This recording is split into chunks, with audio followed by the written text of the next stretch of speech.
বিশ্বনবী দোয়া করতে শুরু করতেন রজব মাস থেকে, আর আল্লাহর কাছে বলতেন আল্লাহুম্মা বারিক লানা ফি রজব ওয়া শাবান ওয়া বাল্লিগনা রমাদান। রজব শাবানে বরকতে দাও, রমজান মাসে গুনাহ ঝরাও।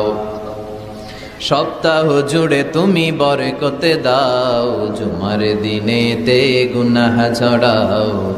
রজব শাবানে বরকতে দাও, রমজান মাসে গুনাহ ঝরাও। চিল্লায় পড়েন আমিন। রমজান আসার 2 মাস আগে বিশ্বনবী রজব মাস থেকে রমজানের প্রস্তুতি নিতেন। আল্লাহু আকবার। আর পড়তেন আল্লাহুম্মা বারিক লানা ফি রজব ওয়া শাবান। ও আল্লাহ, রজব আর শাবান মাসে আপনি বরকত দেন। ওয়া বাল্লিগনা রমাদান, রমজান মাসে পৌঁছে দেন। এখন যে মাসটা চলতেছে এটা কি মাস? হ্যাঁ, তাহলে